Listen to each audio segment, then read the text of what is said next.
How was the get-together last night? Absolutely wonderful. It's so nice to see the young men that you you brought them at 18 or 17 to the campus, and now you're seeing them their grandfathers. That tells you how old I've gotten to be. But I was, and every time we connect, it's like we've never been apart. I mean, it only takes about 5 seconds to put your eye on one, and you know his whole life story. That's the incredible part of athletics, and that's the incredible part about being a coach and being able to look over what has happened over the past and bring it up to the future and be proud of each and every one of them. That's incredible. I had a wonderful night. Does it feel like 25 years? Not really. Probably like 155 years. But no, it's something that you can never forget simply because, as I spoke with those guys, is that a couple of those players never knew what not being going to the final game was. Like Al Dillard, he played the national championship team and the runner-up team. And I said, you know, it's incredible how many people have forgotten you guys finished second. That's second doesn't mean a whole lot.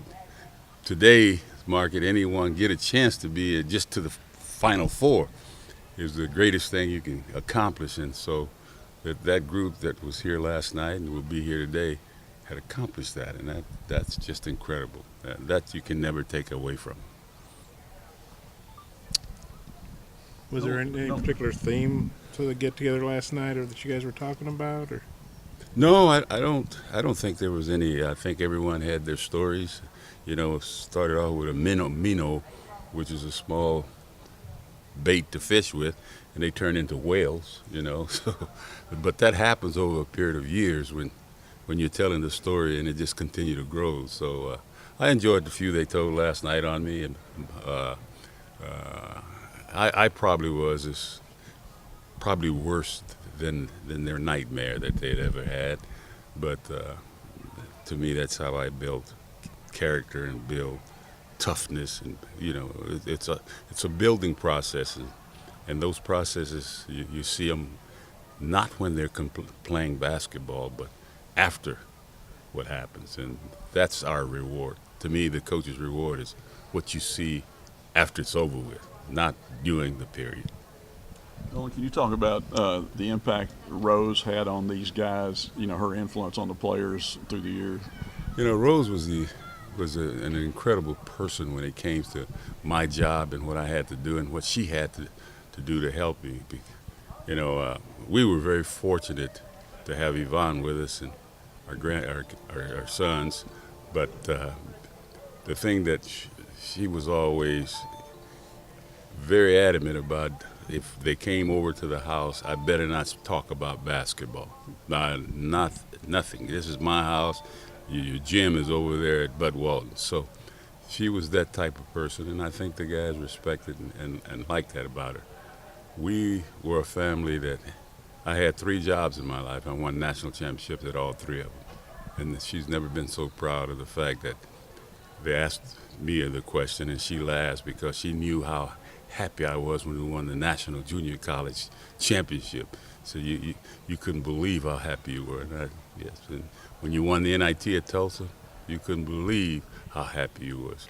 And then when you won the NCAA championship, you don't believe how happy you were. So it just kept going. It got better and better, or it was the same or whatever, but you were very pleased and very happy. And not a lot of folks can say that. There's been a lot of healing with you in this program. But last night, again, your players talked about wanting your name on the court. I mean, is that, we talked to you, last summer, I think, about that. But how important would that be for you if that ever gets done? And what would that mean? The thing about Nolan Richardson is that I never go into anything expecting anything to come out of it for me in a way where someone names something after me. If you have to petition to name something after me, I don't particularly care to have anything of that nature. You know, I've been blessed. I've been inducted in the 13 Hall of Fames. That goes on what I've done and accomplished. It has nothing to do with who likes you or who don't like you. School named after me in my town in El Paso, middle school. I'm very proud of that school, the Nolan Richardson Middle School. You know, recreation centers, streets. You name it. that has been done, and I didn't live in El Paso. I've lived in Arkansas over 30 years, over 30 years. So all my claims of working a major college, 17 years here, happened in Arkansas, basically. But the community in which I grew up in, and they know who I am, basically, are the ones who have been able to put whatever they want to. For the, on the floor, it's Bud Walton's arena, and he paid his money to have that arena built. I know that our teams had a lot to do with it. I know that when I came here, there was 8,000 seats or 9,000 seats in Barnhill, and then it went to the point of 19,600 people, 5 to 6, 7,000 people on the waiting list. That was incredible. Matter of fact, when they were talking about billing it, I was suggesting 15,000, and I wanted 15,000 so we could host maybe an NCAA tournament. In those days, you had to have an arena at least seat 15,000. But when they went up to 19,600 and we had 20,000 in the building at times, that was incredible.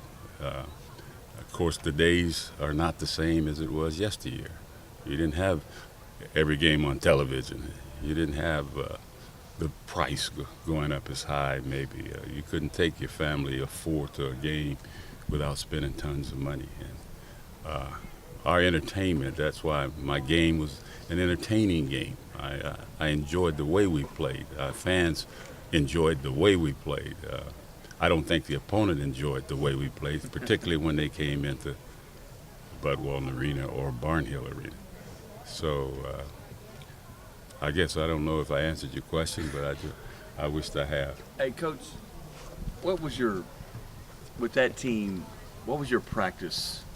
Did you find new ways? They were so good and so intense. Did you find new ways to get these guys going? No, I never forget that I took Eddie's place, and I had a kid named, he's an attorney in Phoenix, in Memphis now, Scott Rose.